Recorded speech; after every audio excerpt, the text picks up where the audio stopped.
Actually, we have worked with KURZ for years now, and it's always wonderful for a couple of reasons. One of the reasons is obviously they have wonderful technology. They are super great people working with. But when you see the print samples or the products they are capable of doing with the technology, out of this world. And I have the honor now to talk to Michael from KURZ in the US. Martin, good to see you again. Last time was at Label Expo, right? In Brussels, absolutely. Yeah. How was the show for you there? Well, I was able to get good chocolate. That was number one. But the show was very, very good. As we discussed there, it was the first time that we've had the opportunity to have all of our technologies live on display at a public event. You joined us for Label Weeks. That was awesome. And that was great. Yeah. But getting it out in a public piece where anybody can come and see it was very, very different and very, very good. We're going to talk about the technology you have on stand here as well, but before we do that, I have a few things I would like to learn. I was thinking one of the things that I'm always curious about, because you see, I know that you're also involved with Tactiful, and of course you have a huge interest in embellishment, of course, because that's what you do, right? That's what we do. But I was just wondering, because I mean, is it like an endless opportunity for converters and PSPs, or is it for like more like a niche, or how do you see the market potential? Well, I think the biggest thing is for companies that get involved in embellishment, it clearly drives margin, okay? May drive revenue, but more it drives margin. It brings an additive to a regular printed product that brings margin to that project. And the reason why it's effective is it's proven, right? So if you go to the direct mail industry and you take a look at what the results are from research as it relates to direct mail that has embellishment, it performs better. When you take a look at packaging. So sorry to interrupt you, so that is the same old story that the digital printers have always said, that going from monochrome to color is adding value to the communication. And what you say is embellishment is just enhancing that even further, basically, right? Yes, Yeah. exactly. Yeah. And now as technology goes, you know, we're very involved with cold transfer embellishments, whether that be in the label industry or in offset lithography. We're very involved in hot stamping. But now with digital, there's things that we can do with embellishment that we could never do before. So we love the idea of expanding it more and helping people drive more profit in their businesses with that type of service. So to me, that sounds like a yes, or a no. Actually, no, there's no limit to the market, because I mean, everybody who's doing direct mails, everybody who's doing packaging, whatever, whether it's short run or long run, everybody that's doing labels and things like that, embellishment is I would say, fundamental part of the retail experience in the future, right? Yeah, I think there's always going to be a commoditized product where adding value just isn't a part of what they want. I mean, the pizza boxes with gold foil may be exaggerating a little bit, right? Exactly, exactly. Unless it's gold pizzas, of course. Exactly. But I think for those areas where they want more shelf appeal, they want more opens on direct mail, there's proof there that it works. And now what's starting to happen is there's all these different ways that you can bring it to a product. And there's designers who are coming up with great ideas and really expanding where it's going. So it's fantastic. I'm sometimes a little bit jealous of you, because I mean, thinking about when you see the finished products and you have been engaged with designers and converters and printing companies that are utilizing your technology, it must be wonderful to know that you've been part of that value creation, right? I mean, it's really fun. For a guy who doesn't have a creative bone in his body, it's great to watch all these talented people. I have trouble sometimes envisioning what they're saying it's going to look like. Okay. And then when you see it? But then when it comes off press, and you just see their brilliance, it's a great thing. Are you a beer man or a wine man or a chocolate man? Or I would be a wine guy. Okay. I really like wine. So when you go to the wine shops, I mean, are you also the ones that when you have wine you don't know, you're also judging the wine on the label? I have a lot of wine that I bought just because of the label. Okay. But I mean, it's amazing, because that is a living proof, because sometimes we can turn to deep research or whatever we like, but when we use our own purchasing behavior, of course it's not like an average or like representative, but I think that most of us buy people from the tactic experience, from the beauty of what you see, and also your perception of high value. I mean, if you have something that looks great, you have a perception that the value is higher, right? Absolutely. Yeah, absolutely. Well, that is super cool to know. One thing that I still have a little bit troubles understanding is that I do understand what you say, but I think that you have a roll-up, and I would like to talk a little bit, because you say there's like 3 different ways of how to use embellishment. So maybe we could just go to the to the roll-up, because let me just ask you a question directly first, because it's like inkjet on transfer layer.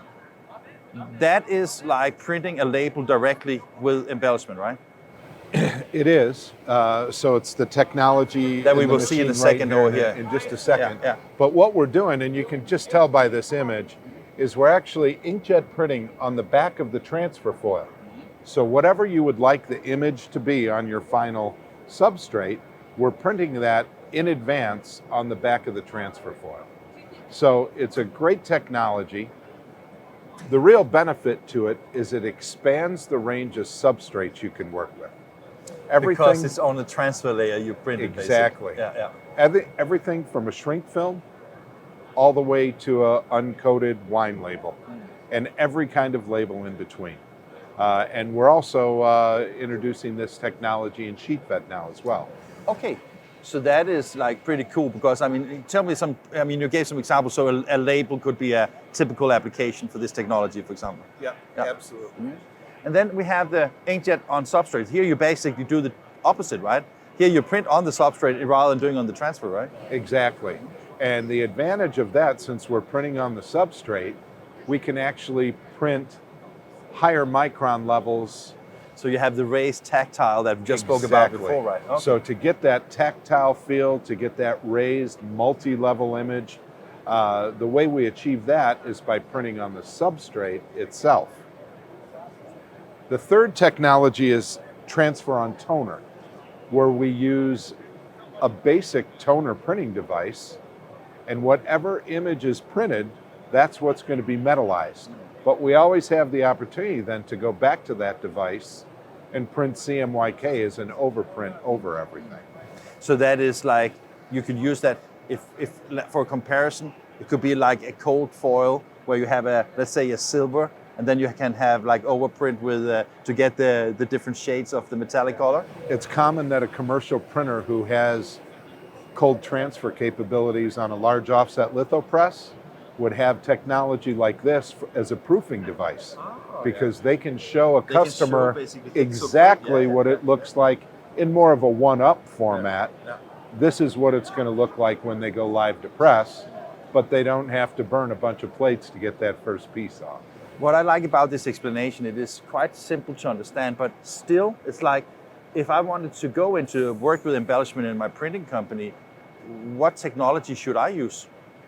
Yeah, and I think, Morten, that's the most important thing in the market right now today. We've got these 3 primary technologies in the market today.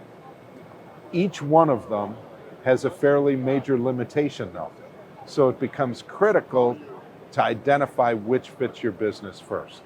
So when you say fits the business, is that the applications or more like the scale of economy you have, or? I would say it's more the applications. Okay, good. So inkjet on transfer, where we are going to inkjet print on the back of the transfer foil. The limitation there is it only can be 2D. Yeah. So if you want to achieve the tactile effects, the raised effects, that eliminates one. That eliminates this product. Yeah. The advantage of this one is the wide range of substrates you can go to. Yeah. Inkjet on substrate, people like that. I think Kevin from Tactiful calls it sexy print. I think right? he calls that too. Yeah. All of the tactile pieces. But the limitation here is primarily it's limited to coated stocks. Okay, so here you will have to pick a substrate that fits the technology basically. For instance, a standard paper-based wine label, or a label that would go on a bottle of bourbon or whiskey. That's not this one. Those don't fit well with this. Okay. So let's say that you wanted to do bourbon with raised layers. then you would have to take a coated substrate, basically, right? You would have to take a and it coated doesn't look as substrate? exclusive sometimes, because sometimes you really like to have the, let's say, the matte paper and the foiling Exactly. effects, right? So, But the good news is we still have conventional technologies Of like course. hot stamping and Of course, embossing, yeah. So you and can we do can that still way. achieve those effects. And I was just about to say that is maybe one of the downsides, that sometimes we're so, let's say, focused on new technologies that we forget what we already have, right? And I mean, if you look at also here at the Printing United, a lot of samples from a lot of different vendors and technologies. It's just like wonderful to see what's possible. I mean, even we're going to see some samples in a moment, but when you present the range of applications you can do, I mean, it's just amazing. Well, one of the most exciting pieces I think we've done in the last 12 months was a project for a beer company in Germany, and we produced their labels, but it was a combination of both digital technology, our inkjet on transfer, and conventional technology, where we came back and embossed a lot of that digital metallization and really came out with incredible effects. When people are looking into digital solutions, because now we spoke about the analog versions, I mean, obviously personalization, obviously short print runs, fast setup time, tool-free production, obviously digital. But if you look at the scale of economy, when do you go here if you just, let's say, do regular labels? I mean, is it still like valuable to invest in up to, let's say, 1,000 labels, or is there a break point, or is that difficult to say? Or yeah, you know, I would say that if it is just a standard type of label that has a metallic decoration, I think that area probably sits somewhere in that 2,000 to 3,000 labels piece, if it's just standard. But as soon as you start adding things like versioning, of course, or you have variable no options, data, right? there is no option. The other thing, though, that, for instance, in the label market that really drives it is our ability to do instant order change, where multiple jobs can be sequenced and there is no changeover. Run likes don't matter as much if you can just keep the machine running all the time. Interesting. Now, you mentioned it already.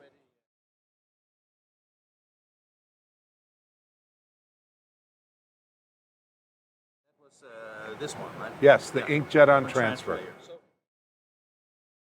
somewhere, right? Over here is where we start. So the partnership we're working on with this product was printed over at the Heidelberg exhibit on the new Gallus One press. So that is just a digital printed, but the CMYK plus printed. So it's a wine label on an open structured uncoated stock. It's printed just across the aisle there on the Gallus One. And then what we're going to do is we're going to bring that into what we call our Uniliner system, where we use our inkjet on transfer technology. So what happens here is, I mean, if I in layman's terms should explain this, is this just, in quotation, an inkjet printer that just puts adhesive on a piece of paper instead of colors, or it is pretty much, or it is very similar technology that you would print color. The advantage is we don't have any pigment, so it's a little bit longer lasting heads and everything else. But the key point is once we print, we're going to immediately stabilize that image. We're going to pin the image on the back of the transfer foil. Then we'll bring it and we'll transfer it onto the substrate and do more of a full LED cure to the product, so it's completely cured and finished. So the foils are the same that you would use in an analog process, or are they different? Absolutely not. They are different. Okay, right? they're different. So you don't take your foils from your flexo press and put in a digital machine. That's absolutely a no-go. No, because the last layer of any type of transfer foil is always designed and developed for the application. Okay, so in a hot stamp application, there's adhesive on that last layer. Here it's more of a sizing that is going to be designed to accept the inkjet printing that we're bringing to it. So each one of those transfer foils has truly been designed and developed for that application particularly. That makes sense. So basically, you print on the backside I call the adhesive or the polymers or whatever. It's kind of the gluing. Yeah, the Yeah. adhesive. Yeah. So we're printing an ink adhesive. Yeah. And then basically when that passes through the foil, it goes where the glue is, so to speak, right? And then you basically UV cure it and then it's out. Right. So any place that you've printed an image, that will become your image as it transfers onto the substrate. And that's what we see down here. Now we have a metallized wine label that's in register. So we're going to be able to register to each row of labels specifically. So the quality side of the print and registration of the foil is actually even better really, than in really, analog, really right? good. Yeah, yeah. Really good. And I was just thinking, I mean, maybe I'm too early in product development, but I was just thinking when you said the Gallows One, why not have them combined? But you also have technology that can be combined with the printing devices. We right? do. Yeah. So we've got another product line. This is called the Uniliner, which means it's a standalone unitized system. We also have a design that we call the Flex Liner. And the Flex Liner is designed specifically to be integrated with other machines. So basically what we have seen here as let's say two processes could be in one process. Right, so it could go in line with the printing machine, whether it be digital or even analog. We could also go in line with a finishing device. Super nice. Let's, we have one more machine that we just want to talk about. And that is If we could go to the front. the front, okay. Sorry, yeah. So that was the one where you said that this is a toner print, and because of the components in the toner, basically the foil that you have made, that adheres to where you have print. Exactly. Yeah. So this sample really walks you through the process. Oh man, it looks great. So here we have just toner. And then after we've printed this toner layer, we'll bring it to the Smart Liner, and there we add the metallization. Yeah. And then we'll actually go back to the toner press and do a complete overprint. Yeah. So where you see this silver metallic foil, you can see it just creates an incredible effect when we overprint over that. When you see this kind of technology, is that like a kind of like an entry level if you want to get into metallization, or is it not about cost on any of these technologies? Or I'm going to say yes and no. Okay. Yes, in that the barrier to entry is much lower with transfer on toner, right?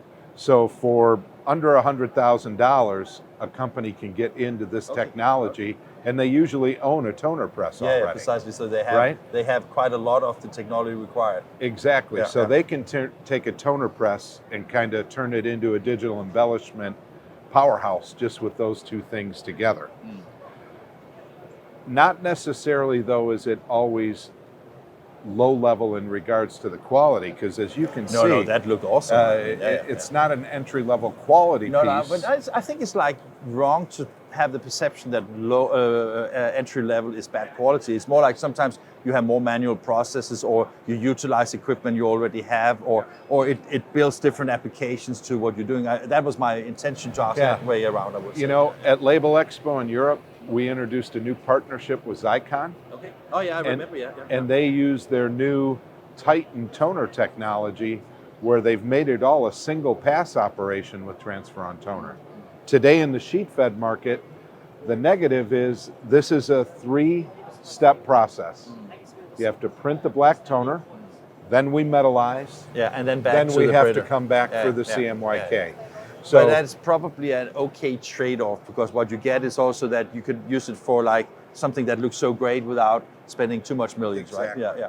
Last thing, because we also have to get finished with this. This is the third of the method. That was where you talked about the layering that was the second one on the roll-up we saw, yeah, right? the inkjet on substrate. And this Precisely, is yeah. where the 3D technology comes in. Yeah. And this represents at KURZ what we call our Max Liner system, our Max Liner 3D. And here in one pass, we're able to do both metallization and clear gloss spot UV. And as you run your finger across there, you can feel the tactile side of it. Beautiful. We can do this in a B1 format or a B2 format. And our productivity at 5,000 sheets per hour is quite good for this type of piece. Wow. Let's go to the applications and then end there, because while we're going there, Michael, I was just wondering, when we talk about these type of technologies, if people are concerned about sustainability, Absolutely. what should people think about? Because of course the metal itself is probably sustainable, and you can also separate it from paper, right? Yes. Is there any negative effect on these kind of technologies from a sustainability perspective, or? Well, we've done a lot of work to make sure that we don't just talk about it, but that we've got certifications to support all of that. So that is something that you have addressed, because I remember I spoke to Christoph. yeah, but I also spoke. Yeah, was that at Open Weeks we spoke, because Yes. because you have a very comprehensive sustainability program for recycling a lot of the components on the transfer, because the transfer is actually the only thing that is non-biodegradable, right? Right. So if we look at some of these top shelf examples, all of these examples of folding cartons that have our metallic decoration, all of these can be recycled. Because of the transfer foil that's on there, it doesn't keep them from being able to do that. And here right you have now, some of the bottles we're also doing a project here in the United States, just working with some of the collection areas and separating and everything else, just to work through and show how that happens. And it is a good bourbon as well, I'm not going to lie. And my pockets are too small, so it doesn't work for me. Sorry. No you know me. No worries. I can't stop. I'm sorry. So the first piece is, anytime we talk about sustainability, the first piece is making less. And one of the exhibits we have on our sidewall over there shows we've recently released to the market the PET carrier that carries our lacquer package has now been greatly reduced, in some cases for cold transfer, in half. So what that does from a sustainability standpoint is it allows us to eliminate half of what used to be the waste. So that alone is a big piece. Yeah.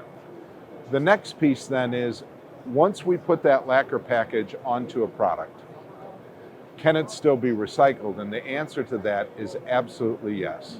It sorts correctly, and it's going to be able to go through the wash process and be repulpable, just like ink would. So the very last question I have is that now we have been talking about I think we talked quite a lot about the ecosystem around what you provide from KURZ, because we talked about the economy, we talked about the different types of technologies, the different types of technologies that you use for actually producing it, the samples, the sustainability, and you also say that, of course, when you have something that is embellished, the value is higher, both for the brand owner, but also for the PSP and the converter that are actually utilizing it, right?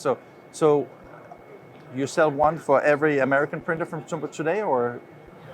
Would like to. You'd like Absolutely. I thought you would say yes, of course.